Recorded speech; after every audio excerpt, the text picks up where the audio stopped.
देखते हैं अब होता क्या है। नाज़रीन, जमात इस्लामी ने जमीयत उलमा इस्लाम ने एक एतराज किया है और वो एतराज उन्होंने अली अमीन गंडापुर साहब के ऊपर किया है।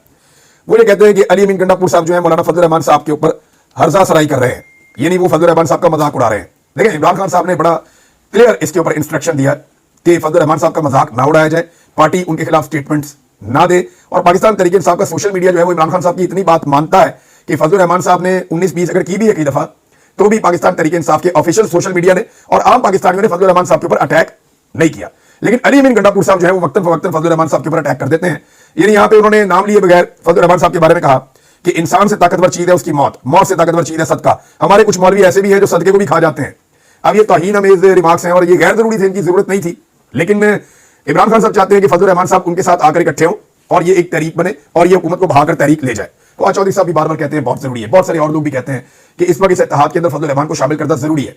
और जो लोग इस पर काम कर रहे हैं उनका ये कहना है कि फजल रहमान साहब और महमूद खान चकजई साहब, ऐसा माहौल पैदा किया जा रहा है, फॉर्मूला बनाया जा रहा है कि एक सदर बन जाएगा, एक चेयरमैन बन जाएगा तहरीक का, और फजल रहमान साहब के साथ कोई सीट एडजस्टमेंट के मामला हैं और वहां से उनके मुतालबात भी हैं। यही मुतालबा उनका कि जनाब अगला इलेक्शन आ जाएगा तो हमारे साथ सीट एडजस्टमेंट करें, कम से कम हमारे मुकाबले में अपने उम्मीदवार खड़े ना करें। अब मसला यह है कि जो गंडापुर फैमिली है और फजल रहमान फैमिली है, ये आमने सामने आते हैं और इस दफा दोनों सीटें जो है वो गंडापुर फैमिली ने जीत ली।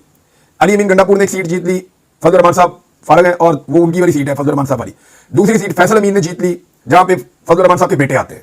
अब अगर सीट एडजस्टमेंट होगी तो इन दोनों में से एक सीट देनी पड़ेगी, तो एक सीट देना इतना आसान नहीं है। जो अपनी इलाकाई सियासत होती है उसका एक वजूद होता है। दैट्स वाई जो है वो अली अमीन गंडापुर साहब बार बार फजल रहमान साहब को टारगेट करते हैं इमरान खान साहब के मना करने के बावजूद।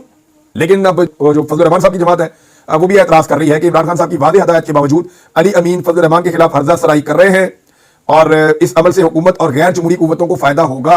ये जमीयत उलमा इस्लाम फजल रहमान ग्रुप ने कहा है। अली अमीन गंडापुर तहरीक इंसाफ और JUI के दरमियान फासलों को बढ़ाने की साजिश कर रहे हैं। ग्रैंड अपोजिशन में रुकावट से हुकूमत और गैर जमहूरी कुव्वतों को फायदा होगा।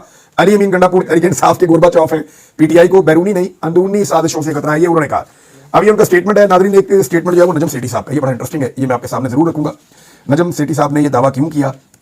दावा उनका यह है कि आसिम मुनीर के खिलाफ अमरीकी ऐवान नुमाइंदगान में बिल पास नहीं हो सकेगा क्योंकि वहां कहा जा रहा है कि आसिम मुनीर आर्मी का लीडर है और आसिम मुनीर अमेरिका के मफादात के लिए अहम है और अमेरिका आसिम मुनीर के साथ काम कर सकता है। नजम सेठी साहब ने कहा देखिए, अमेरिका के लिए तो ये मसला ही कोई नहीं है, हर आर्मी चीफ उनके लिए काम करता है। पाकिस्तान में कौन सा आर्मी चीफ है जिसने अमेरिका की बात नहीं मानी? जनरल बाजवा भी मानते थे, राहिल शरीफ भी मानते थे, जनरल कियानी भी मानते थे। जनरल मुशर्रफ तो ऐसे रेटे कि उन्होंने पूरी की पूरी जंग ही अपने खाते डाल ली, आज तक हम उसका खुमियादा भुगत रहे हैं। तो कौन सा आर्मी चीफ है? आसिम मुनीर साहब नहीं होंगे, कोई और आर्मी चीफ होगा, वो भी अमेरिका की बात मान लेगा। पाकिस्तानी मिलिट्री एस्टेब्लिशमेंट में नजम सेठी साहब को इतनी बात समझ नहीं आ रही कि अमेरिका को इस बात का पता है कि जो भी आर्मी चीफ आएगा वो अमेरिका की बात मान लेगा। पॉलिटिकल लोग ना कर सकते हैं, पाकिस्तान की मिलिट्री एस्टेब्लिशमेंट कभी भी अमेरिका को ना नहीं करती। तो आसिम मुनीर साहब फायदा दे सकते हैं तो आने वाला आर्मी चीफ भी दे सकता है, वो तो प्रॉब्लम कोई नहीं है। अमेरिका को इस खट्टारिया खौफ नहीं है। अब मामला यह है कि जो बिल पेश किया गया है वहां पे क्या वोट पूरे होंगे या नहीं होंगे, यह है बड़ा सवाल।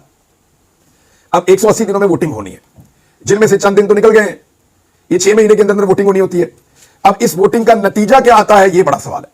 क्या ये वोटिंग आसिम मुनीर साहब के हक में आ जाएगी कि नहीं जी नहीं, इनके ऊपर लगने वाले इल्जाम सारी चीजें गलत हैं, आसिम मुनीर साहब इज गुड मैन, लिहाजा इनके खिलाफ वोटिंग नहीं कर रहे, और जो दोनों पॉलिटिकल पार्टी रहे जितने भी कांग्रेस में है उनकी अक्सरियत दूसरी तरफ चली जाए।